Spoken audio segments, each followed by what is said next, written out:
Hi friends, first of all ரொம்ப நன்றி நம்ம சேனலை சப்போர்ட் பண்ணுற ஒவ்வொரு நண்பர்களுக்கும். இன்றைக்கி ஒரு அருமையான கான்செப்ட் என்னென்னு பார்த்தீங்கன்னா, கொஞ்சம் நம்ம ரிஸ்க் மேனேஜ்மெண்ட்டை பற்றியும் அண்ட் கொஞ்சம் சைக்கலாஜிக்கலாக நம்ம கொஞ்சம் ஸ்ட்ராங்காக இருக்கணும்னா இந்த விஷயங்கள்லாம் தேவை அப்படின்றத நான் பிலீவ் பண்ணுறேன். ஏன்னா ரீசெண்ட் டேஸில் மார்க்கெட்டோட மூவ் அப்படி இருந்தது. ஸோ நிஃப்டியோட எக்ஸ்பீரியை பார்த்துருப்பீங்க. ஸோ நான் இதுவரையும் நிஃப்டியில் இந்த மாதிரி ஒரு மூமெண்ட்டை பார்த்ததில்லை, ஈவன் கொரோனா டைமில் கூட. ஓகேங்களா? ஸோ அந்தளவு எக்ஸ்பைரியில் இருந்தது. அதுதான் வந்து ரொம்பவே வந்து வியக்கத்தக்க விஷயம். இந்த மாதிரி இருக்கும்போது நம்மளுடைய மனநிலைமை இல்லைன்னா மனநிலை வந்து எப்படி இருக்கணும் அப்படின்றதுக்காக இந்த ஒரு வீடியோ. இது கண்டிப்பாக ஒரு ஒரு சூட்சமம், ஒரு ஃபார்முலா, ஒரு வெற்றியின் ரகசியம் அப்படின்னு கூட சொல்லிக்கலாம். வீடியோ ஃபுல்லாக பாருங்கள், நிறைய ஒரு டீட்டெயில்ஸ் வச்சுருக்கேன். ஸோ கண்டிப்பாக இந்த ஒரு கண்டென்ட் ஆப்ஷன் ட்ரேடர்ஸ்க்கு வந்து ஒரு வெற்றியின் ரகசியமாக இருக்குமான்னு கேட்டிங்கன்னா கண்டிப்பாக இருக்கும். பட் இந்த ஒரு வீடியோ மட்டும் பார்த்துட்டு அந்த கான்ஃபிடென்ட் வருமானு கேட்டிங்கன்னா கண்டிப்பாக வரும். பட் நீங்கள் ப்ராக்டிஸ் பண்ணால் மட்டும்தான் இது வந்து ரொம்ப சாத்தியம்னு சொல்லலாம். பட் ஈஸியாக வந்து இதை ப்ராக்டிஸ் பண்ணிக்கலாம். ஓகேங்களா? உங்களுடைய ட்ரேடிங் ஆக்டிவிட்டியில். ஸோ அதுக்கு ஏன் இந்த லாஸ்ட் நிஃப்டியோட எக்ஸ்பைரி அப்படி இருந்ததுன்னு சொல்லிட்டு இதுவரையுமே எனக்கு தெரியலங்க. எந்த ஒரு நியூஸுமே இல்லைன்னு தான் நினைக்கிறேன். ஓகேங்களா?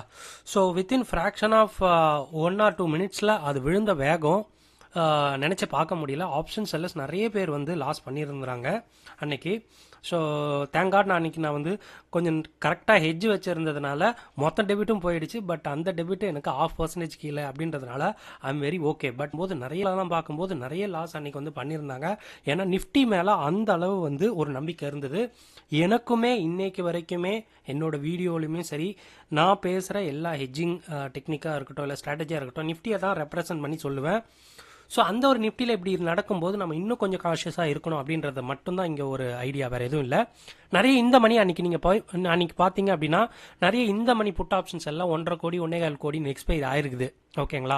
ஒன்று அவங்க மார்க்கெட்டு 22,300 கிட்ட நின்றுட்டு இருக்கும் போதே ஃபியூச்சரில் நிறைய ஷார்ட் அடிச்சிருக்கணும் அந்த அளவு.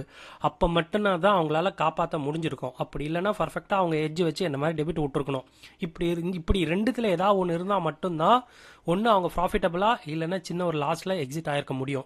ஸோ இதுதான் உண்மை. யாருக்குமே டைரக்ஷன் தெரியாது. தெரிஞ்சிருந்தா உலகத்தில் இருக்க மிகப்பெரிய பணக்காரன் கூட இந்த ட்ரேடிங் ஆக்டிவிட்டியில் வந்திருப்பான். அவன் ரிஸ்க் எடுத்து அவன் வந்து லேண்டு மிஷினரிஸ் வாங்கி பிஸ்னஸ் ரன் பண்ணி சேல்ஸ் பண்ணி அட்வர்டைஸ் பண்ணி அந்த விஷயம் எதுவுமே நடந்திருக்காது. இங்கே நம்ம புரிஞ்சுக்க வேண்டியது இது மட்டும்தான். யாருக்குமே மார்க்கெட் டைரக்ஷன் தெரியாது. அப்போ என்ன பண்ணலாம் அப்படின்னா, ஆஸ் அ ரீட்டைல் ட்ரேடராக ஒரு ஆப்ஷன் ட்ரேடிங் பண்ணுறீங்க அப்படின்னா நீங்கள் முக்கியமாக டெக்னிக்கலாக நீங்கள் ஃபோக்கஸ் பண்ணுறதை விட, அதாவது ட்ரெயின் ஆகிறத விட்டுட்டு இங்கே கொஞ்சம் நம்ம ஒரு சைக்கலாஜிக்கலாக ஒரு நல்ல ஒரு மனநிலையோட நம்ம வந்து இந்த ட்ரேடிங் அணுகணும். ஓகேங்களா? ஸோ இதை எப்படி வந்து பண்ணலாம்? ஓகேங்களா? அதாவது இங்கே டைரக்ஷன் தெரியாதுன்னு சொல்லிட்டேன்.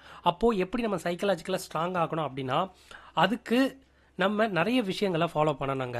ஒன்று வந்து பார்த்தீங்கன்னா ரிஸ்க் மேனேஜ்மெண்ட்டில் ரொம்ப ரொம்ப ஃபோக்கஸிங்காக இருக்கணும். அன்றைக்கி நான் தப்பிச்ச ஒரே காரணம் கண்டிப்பாக அதுதான். என்னன்னு பார்த்தீங்கன்னா என்னோட ரிஸ்க் என்ன அப்படின்னா எனக்கு 1% தான் மேக்ஸிமம் ரிஸ்க்கு.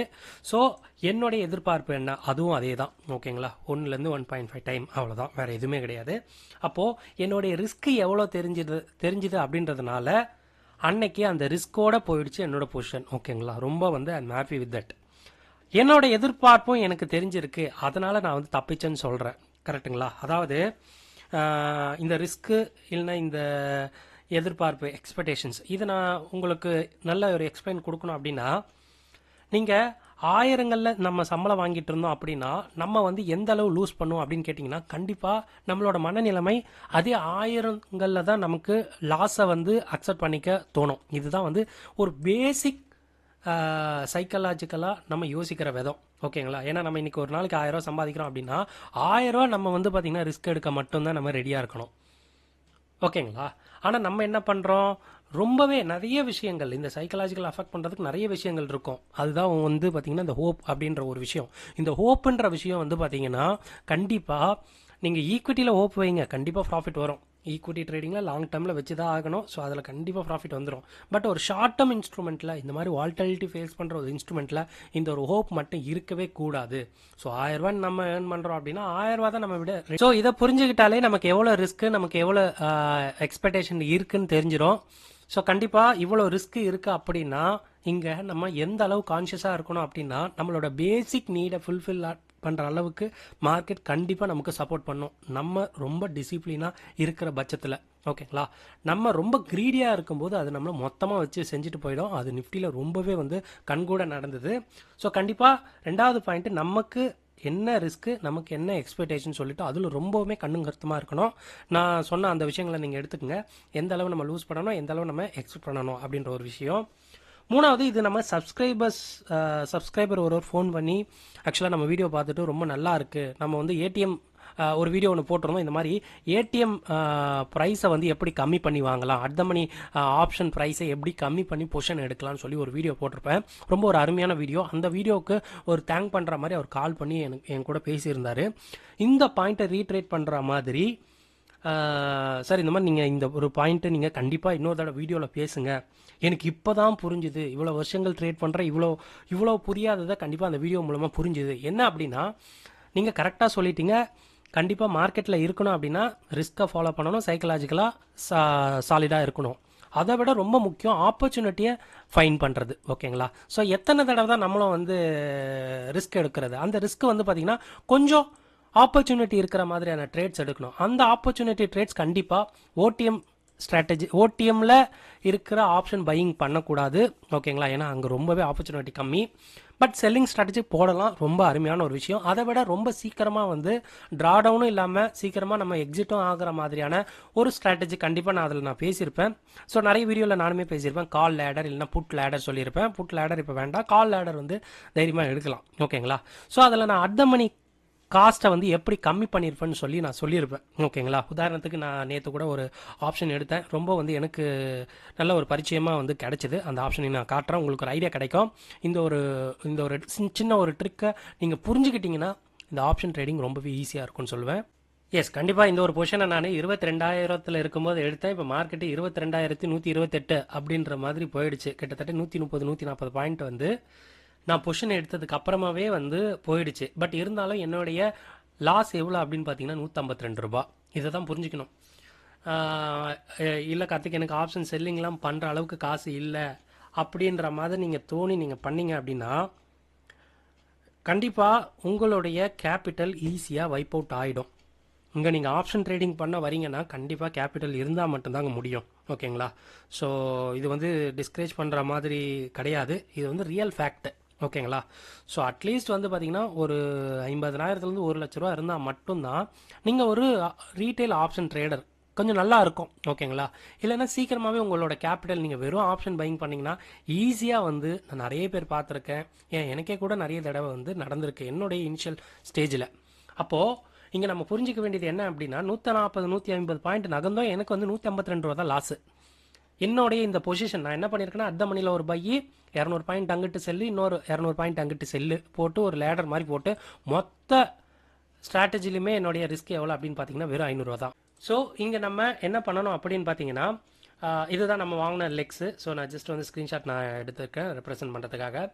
ஸோ என்ன பண்ணியிருக்கேன் அப்படின்னு பார்த்தீங்கன்னா நான் வந்து வாங்கும் போதே 183 ரூபாய்க்கு பை பண்ணிவிட்டு 108 ரூபாய்க்கு செல் பண்ணியிருக்கேன். 64 ரூபா 80 காசுக்கு நான் விற்றுருக்கேன். இதுதான் அந்த சப்ஸ்கிரைபர் என்கிட்ட சொன்னாரே, எனக்கு இப்போ தான் புரிஞ்சுது, இந்த ஒரு ஃபார்முலாவே இப்போ தான் புரிஞ்சுது அப்படின்ட்டு. ஏன் நம்ம அட் த மணியில் நம்ம பொசிஷன் எடுக்கிறோம், கரெக்டு தான். ஆப்ஷன் பையிங் பண்ணுறீங்க அப்படின்னா ஏன் லாஸ் ஆகுது அப்படின்னா நம்ம நினச்ச சைடை விட ஆப்போசிட்டில் போகும்போது நமக்கு கண்டிப்பாக ரிஸ்க் வரும். அந்த ஒரே ஒரு காரணத்துக்கு தான். ஸோ அதனால தான் அட் த மணியில் நம்ம மோஸ்ட்லி ட்ரை பண்ணுறோம். கரெக்டுங்களா. But we never know. நான் மொதல் பாயிண்ட் சொன்ன மாதிரி மார்க்கெட் எங்கே போகும் டைரக்ஷன்றது தெரியாது. கண்டிப்பாக நான் 22,000 எடுத்தேன். நான் என்னென்னா மார்க்கெட் வேகமாக கீழே விழும் அப்படின்றது தான் நான் நினச்சேன். பட் மார்க்கெட் அங்கேருந்து 150 பாயிண்ட் மேலே ஏறிடுச்சு. அப்படி ஏறியுமே நீங்கள் ஒரு ஆப்ஷன் பையர் அப்படின்னா கண்டிப்பாக இந்த 150 பாயிண்ட் உங்களுக்கு அகேன்ஸ்டாக போகும்போதே உங்களோட ஸ்டாப் லாஸ்லேருந்து மொத்தமாக காலி ஆயிருந்திருக்கும். கரெக்டுங்களா. இங்கே நான் வாங்கின 183 ரூபா ஆப்ஷன் 110 ரூபாய்க்கு வந்துருச்சு. ஆல்மோஸ்ட் 70 ரூபா காலி. ஓகேங்களா. இங்கே நம்ம வெறும் பையிங் மட்டும் பண்ணியிருந்தா. பட் என்னோட ஹெட்ஜ் பார்த்தீங்கன்னா எனக்கு சேவ் பண்ணி வெறும் 152 ரூபா தான் லாஸ் கொடுத்துருக்கு. என்னோட மேக்ஸிமம் ரிஸ்க்கே 500 ரூபா தான். ஓகேங்களா. இங்கே நீங்கள் டயக்ராம் பார்த்தீங்கன்னா சார்ட் பார்த்தீங்கன்னா தெரியும், மொத்த ரிஸ்க்குமே 500 ரூபா தான் மேலே எங்கே போனாலும். But market if in case எனக்கு ஒரு 21,400 இருக்கும் அண்ட் 21,800 21,900க்கு நினைக்கிறேன். ஓகேங்களா? ஸோ இந்த ஒரு இடத்துக்கு அதாவது 22,000க்கு நடுவில் எங்கேயா நின்றுச்சுன்னா ஏதாவது காசு கிடைக்கும் அப்படின்ற மாதிரி இருக்குது. ஓகேங்களா? ஸோ அப்போ நம்ம புரிஞ்சிக்க வேண்டிய விஷயமும் இங்கே வந்து இதுதான், வேறு எதுவும் கிடையாது.